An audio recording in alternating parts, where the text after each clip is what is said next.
अस्सलामुअलैकुम इंडिया। तो भाई कुछ जगह ऐसी भी होती है जहाँ जाना हमारा मना है, लेकिन फिर भी कुछ लोग ऐसे होते हैं जो सच का सामना करने के लिए किसी भी हद तक जाते हैं। तो आ जाओ, आज हम उसी वीडियो में जाने वाले हैं। तो भाई चलते हैं, बिना किसी देरी के और शुरू करते हैं। ये अमेरिका के सबसे अजीब रेंचेस में से एक है। यहाँ 24/7 सिक्योरिटी है, ये पक्का करने के लिए कि कोई अंदर न जा सके। आप बिना इजाजत घुस रहे हैं, प्लीज यहाँ से चले जाइए। लोगों ने यहाँ मवेशियों के टुकड़े देखे हैं, गायों को किसी ने जैसे स्ट्रॉ डालकर उनका खून चूस लिया था। बहुत अजीब क्रीचर्स देखे गए हैं। अचानक उन्हें नामौजूद दैत्य और जीव दिखने लगे। आसमान में रहस्यमयी रोशनी दिखी। ऊपर से रोशनी आती दिखती है। ये बहुत तेज चल रहा है और हाई लेवल का रेडिएशन डिटेक्ट हुआ। रेडिएशन इतना खराब है कि जानलेवा लेवल तक स्पाइक करता है। स्थानीय लोग इस जमीन को बरसों से शापित मानते हैं और जांच के दौरान चीजें हमारे प्लान के मुताबिक नहीं रहीं। ये लोग अभी मेरे ठीक पीछे आ गए हैं। ये लोग पीछे आ रहे हैं। मैं देखना चाहता था कि क्या इसमें से कुछ भी सच है। तो शुरुआत करने के लिए सबसे सही जगह थी पास के टाउन गशर, यूटा के लोकल रेसिडेंट्स से पूछना। क्या आप मुझे इस स्किनवॉकर रेंच के बारे में कुछ भी बता सकते हैं? ऊपर से रोशनी आती दिखती है। उसी रेंच के ऊपर? हाँ। आपके हिसाब से आखिर वहाँ पर किस तरह की रहस्यमयी चीजें हो रही हैं? ये वही लोग हैं। क्या आपको स्किनवॉकर रेंच के बारे में कोई आइडिया है? मेरे पास कुछ स्किनवॉकर, ये वीडियो इसके साथ इंसाफ नहीं करता। ओह वाह, ये बहुत तेज मूव कर रहा है और ये बहुत ब्राइट भी है। क्या ये काफी कॉमन चीज है जो होती रहती है? मैं हमेशा इस तरह की चीजें देखता हूँ। ये जो सब अजीब घटनाएं हो रही है उन पर आपकी क्या राय है? जब आप बाहर जाते हैं और थोड़ी देर वहाँ रहते हैं तो ऐसा लगता है जैसे झाड़ियों के पीछे से कोई लगातार घूर रहा हो। मैं अपने आदिवासी दोस्त के साथ वहाँ मछली पकड़ने गया था तो पता चला कि किसी ने गायों का सारा खून स्ट्रॉ से चूस लिया था। मेरे एक अंकल थे जो हिरण की खाल उतारते थे, वो खाल को सूखने के लिए बाहर छोड़ देते थे। कल उन्होंने बाहर टांग रखी थी, उसमें बहुत बड़े बड़े चिड़े लगे हुए थे। हमें कहाँ जाना चाहिए या किससे मिलना चाहिए? यहाँ अपनी जानकारी लिख दें। परफेक्ट। तो लोग डेफिनेटली रैंच के आसपास अजीब चीजें देख रहे थे, लेकिन ये तो बस एरिया के रैंडम लोग थे। हमें किसी ऐसे इंसान से बात करनी थी जिसे इस जगह के बारे में बहुत कुछ पता हो, और रैंडमली गैस स्टेशन पर इस बंदे ने हमें किसी ऐसे इंसान से कनेक्ट करवाया जो सिर्फ रैंच पर ही नहीं गया बल्कि उसने इस पर बहुत ज्यादा रिसर्च भी की है। अनफॉर्चुनेटली वो रात तक बात नहीं कर सकता था। तो फिलहाल हम रैंच के आसपास ड्राइव करने निकल गए ताकि रात बिताने के लिए कोई स्पॉट ढूंढ सकें और खुद देख सकें कि क्या इनमें से कोई भी दावा सच था। हम अब वापस गेट पर पहुंच रहे हैं। यहीं से प्रॉपर्टी शुरू होती है। ये एक प्राइवेट रोड है। ये प्रॉपर्टी 24/7 मॉनिटर होती है। डैंग उन्होंने लॉक कर दिया है, सिक्योरिटी पर्सनल और कई सर्विलांस सिस्टम्स के द्वारा। अगर आप इसके आगे गए तो आप पर ट्रेसपासिंग का चार्ज लगेगा, पर जैसे हम शायद कुछ देख सकें। अब आपको रिकॉर्ड किया जा रहा है। उल्टा हम भी रिकॉर्ड कर रहे हैं। उनके पास देखो 7 कैमराज हैं। 1, 2, 3, एक पीछे की तरफ लगा हुआ है 4, और फिर वहां ऊपर हमें मिले 5, 6, 7। सुरक्षा कारणों से हम गेट पर रात भर नहीं रुक सकते थे, इसलिए आसपास कोई सुरक्षित जगह तलाशने लगे। ये क्या है? रुको, शायद यही कैंप करने की इकलौती जगह है। इस जगह को लिटरली ऐसे मार्केट किया जाता है कि ये लीगल तरीके से स्किनवॉकर रेंच के सबसे करीब की जगह है। तो वहाँ उस पहाड़ पर ठीक सामने एक छोटा सा कैमरा लगा हुआ है, उससे होमस्टेड 2 कहते हैं। ये होमस्टेड्स असल में इस रेंच पर बने हुए बेसिस की तरह ही है। उनके पास कुल 3 होमस्टेड्स हैं, होमस्टेड 1, 2 और 3, जहाँ वो अपने अलग अलग एक्सपेरिमेंट्स करते हैं। मुझे सच में बिल्कुल भी नहीं पता कि वो वहाँ क्या कर रहे हैं। तो ये लिटरली ठीक वहीं पर मौजूद है। अपना पूरा कैंप सेट करने के बाद हमें एक्सपर्ट आर्नी से इस रहस्यमयी रेंच के बारे में और भी गहराई से जानकारी लेनी थी। नया यूएपी वीडियो इस बंदे ने अभी भेजा है। हाँ ठीक वही, और फिर वो अभी का था? अभी का ही है। हाँ। वो लिटरली अभी रिकॉर्ड किया गया था। हाल ही में वहाँ ऊपर एक मर्डर भी हुआ था। एक आदमी को कैंप साइट पर चाकू मारकर मार डाला गया था। हम यहाँ कैंपिंग करने का प्लान कर रहे थे। वो पक्का मेरा पीछा कर रहे हैं। मैं बिल्कुल अकेला हूँ। ये तो सच में बहुत डरावना है। इस पूरी जमीन के मालिकाना हक का संक्षिप्त इतिहास क्या रहा है? 2006 में इसे बिगलो एरोस्पेस ने खरीदा था और उन्होंने NIDS रिसर्च प्रोग्राम शुरू किया और साइट पर हमेशा सिक्योरिटी गार्ड्स के तौर पर लोग रखे, लेकिन वो एक तरह से टेस्ट सब्जेक्ट्स भी थे, ये देखने के लिए कि क्या होता है। और वो उन्हें वहाँ एक बार में 2-3 हफ्तों के लिए छोड़ देते थे। वो बाहर जाकर EVP सेशंस करते थे, वो मेसा पर रात बिताते थे। मैं और मेरे कुछ दोस्त हमने सोचा चलो देखते हैं कि क्या हम वहाँ जा सकते हैं। हम गेट तक पहुँचे और ये हथियारों वाले लोग बाहर आ गए। मैं कुछ बार गेट तक गया हूँ, पर मुझे कभी नहीं पता था कि ये इतना सिक्योर है। बस जब आप यहाँ हो तो अपने इंस्टिंक्ट्स पर भरोसा रखना, क्योंकि वही आपकी जान बचाएगा। अब हमें एक क्रेडिबल सोर्स से पता था कि हमें इस रेंच को एक्सप्लोर करते हुए बहुत केयरफुल रहना होगा, और यहाँ सच में अजीब एक्सपेरिमेंट हो रहे थे। पर मुझे अभी भी इस बात का प्रूफ चाहिए था कि ये रेंच इतना सिक्योर क्यों है, और ये 100% जानने का इकलौता तरीका था कि मैं खुद वहाँ जाकर निगरानी करूँ। तो अब हम पहुँच गए हैं कैंप ग्राउंड पर, जो स्किनवॉकर रेंज की 500 एकड़ की बड़ी प्रॉपर्टी से सिर्फ 3000 फीट दूर है, और पूरी प्रॉपर्टी लाइन को स्काउट करने के बाद सिर्फ 2 ही लोकेशंस है जहां से आप रेंज के अंदर देख सकते हैं। एक एकदम यहाँ गेट एंट्रेंस पर और दूसरा ऑपोजिट साइड पर हमारी कैंप साइट से, जो कि परफेक्ट है क्योंकि प्लान ये है कि मैं यही मुख्य गेट पर तैनात रहूंगा और इथन पूरे कैंप ग्राउंड की जिम्मेदारी संभालेगा।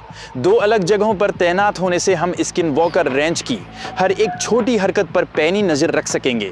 हमें यहाँ के हथियारबंद गार्ड्स और बेकसूर गायों को मारने वाले शिकारियों पर कड़ी नजर रखनी होगी। अगर मुझे कोई उठा ले गया तो बचाओगे? भाई मैं तुम्हें कैसे बचा सकता हूँ? पता नहीं भाई, यार कुछ तो करो, कम से कम कोशिश तो मैं करो। होता तो आता पक्का बचाने भाई। फेंक देना। चलो पहले अपना कैंप ठीक से लगाते हैं क्योंकि हमें पूरी रात यहीं खुले में गुजारनी है। डूड, ये सबसे कम प्रोटेक्टिव टेंट लग रहा है ब्रो। तो अलग होने से पहले, क्योंकि मेरे पास ये एक ही है, हमें पहले यहाँ इसके साथ चेक करना चाहिए। ये एक थर्मल कैमरा है जो कोई भी हीट सिग्नेचर देख सकता है, इसलिए नाइट विजन के लिए परफेक्ट है।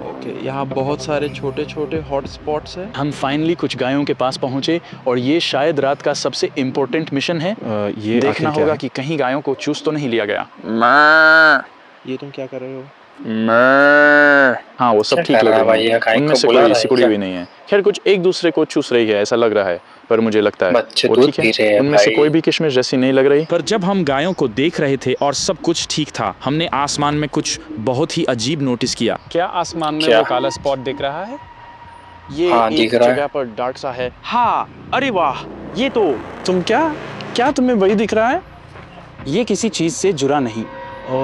जरा रुको, ये तो सच में बहुत ही अजीब है। डूड, वो क्या है? अमेरिका में भाई बहुत रहस्य है भाई। मुझे नहीं पता, मैंने कभी ऐसा छोटा घना बादल नहीं देखा है। मुझे नहीं पता कि इसका एक्सप्लेनेशन क्या होगा, तो मैं इसका पीछा करने जा रहा हूँ। ये शायद एक बादल हो या ये एक यूएफओ हो सकता है, पर ये जो कुछ भी है मैं उस चीज़ को पकड़ कर रहूँगा। एक सेकंड के लिए मुझे लगता है ये बस एक बादल है, पर मुझे नहीं लगता कि वो किसी भी एंगल से एक बादल था। हम अभी कहाँ हैं? हम अक्सर ऐसी अजीब जगहों पर ट्रैवल करते रहते हैं। अभी हम बरमूडा में थे, रोमानिया जाने वाले थे, पर अब यूटा में फंसे हैं। यहाँ मुझे इंटरनेशनल एक्सचेंज रेट्स की काफ़ी ज़्यादा दिक्कत होती है, इसीलिए मैं खुश हूँ कि ये वीडियो रिवोल्यूट ने स्पॉन्सर किया है। साइन अप करके खर्च करें और $40 पाएँ, लिंक नीचे दिया गया है। ओह, यहाँ गाय हैं। हमें देखना होगा कि वो कहीं खींच न जाएं। हमें इन गायों की हिफाजत करनी होगी। रिवोल्यूट एक बेहतरीन फाइनेंशियल ऐप है जिसे मैं खुद इस्तेमाल करता हूँ। आप इसमें 30 से भी ज़्यादा करेंसी बदल सकते हैं। इसमें इंटरनेशनल ट्रांजैक्शन फीस बहुत ही कम है और दुनिया भर में 70 मिलियन लोग इसे यूज़ कर रहे हैं। मैंने रोमानिया में अपने ट्रांसलेटर को इसी के ज़रिए पे किया। आप चाहें तो उनका मेटल कार्ड भी ले सकते हैं। मैंने खुद इसी ऐप से ये थर्मल स्कोप खरीदा है। सच में? हाँ, बस कुछ ही मिनटों में आसानी से साइन अप करें। पहली बार खर्च करने पर आपको $40 तक मिल सकते हैं। ये गाय भी इसमें शामिल होना चाहती है। हमें सड़क पर आगे बढ़ना चाहिए। पर दोस्तों, ये रास्ता खत्म हो रहा है। डिस्क्रिप्शन के लिंक पर जाएं या रिवोल्यूट देखने के लिए QR कोड स्कैन करें। यार हाँ, काश हम उसे थोड़ा और क्लियरली देख पाते। अब आसपास कुछ भी नहीं है। हम UFO का पीछा नहीं कर सके। ये बहुत पॉसिबल है कि ये सिर्फ एक बादल था, पर मुझे बताना कि आपको क्या लगता है। पर इससे भी कहीं ज़्यादा क्रेजी दावे थे और हमें अभी भी कोई आइडिया नहीं था कि ये सब रेंज पर क्यों हो रहा था। तो हम एक प्लान बनाने के लिए वापस कैंप साइट की तरफ निकल पड़े। हमें अलग होना है यार। हॉरर फिल्म का पहला नियम है कभी अलग मत होना। डूड, सोचो ये कितना सही है ब्रो। हम रेंज के ऑपोजिट साइड्स पर होंगे, हमसे बचकर कुछ नहीं जा पाएगा। ध्यान देने वाली बात यह है कि हम एक दूसरे से बहुत फासले पर होंगे और यहाँ सिग्नल भी नहीं है, इसलिए हम दोनों ने अपनी सुरक्षा के लिए हथियार साथ रख लिए हैं। क्या तुम आज रात को ट्राई करने वाले हो? हाँ। डूड यार, हम 2 बड़े बड़े आदमी हैं और एक टेंट में बैठकर वॉकी टॉकी से खेल रहे हैं और ये 6 माइल्स तक काम करने चाहिए। शायद वो सिर्फ हवा है। सुनो, टेंट के बाहर कोई है। ओवर। ठीक है, तुम यहीं रुको। कुछ भी अजीब लगे तो वॉकी पर बताना। रेगिस्तान में छोड़ रहे हो? तुम एक अच्छे और शांत कैंप ग्राउंड में हो। नहीं, तुम एक स्नेच हो। तुम्हें कुछ दिख रहा है आरजू? नो वे, ये काम नहीं कर रहे हैं ब्रो। इन्हें 16 माइल्स दूर तक काम करना चाहिए था। आवाज आ रही है। हम गए काम से। ओह नहीं। मैं बस यही दुआ कर रहा हूँ कि अंधेरे में हमारा सामना किसी भयानक चीज से न हो जाए। हमारा कम्युनिकेशन डिसरप्ट होने के बाद मैं ये सोचे बिना नहीं रह सका कि क्या इसमें रेंज का कोई हाथ था। देखता हूँ क्या मैं और करीब जा सकता हूँ। पर प्रॉपर्टी के चारों तरफ घूमते हुए मुझे एहसास हुआ कि मैं अकेला नहीं था।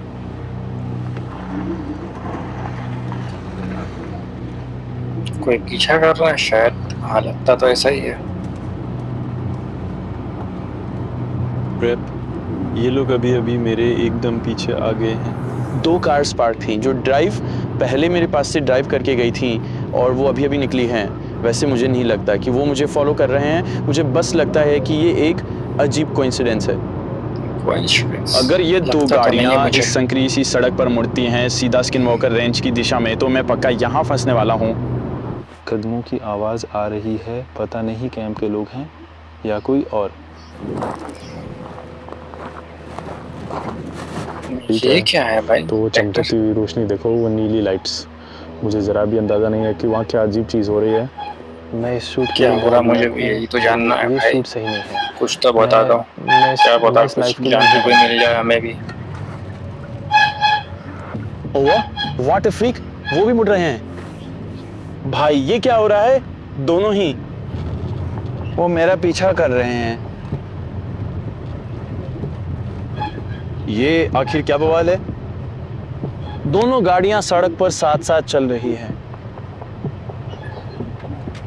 ओ वो सच में मुझे फॉलो कर रहे हैं। पता नहीं कि भाई कुछ पता कर भी पाएगा क्योंकि अब तक बाप रे, मालूम नहीं चला। सचमुच मेरे पीछे ही आ रहे हैं।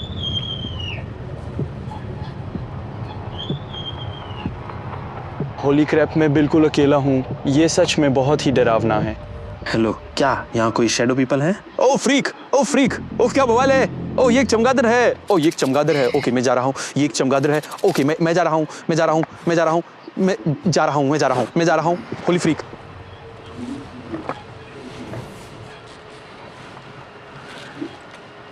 वो रास्ता रोक रहे हैं।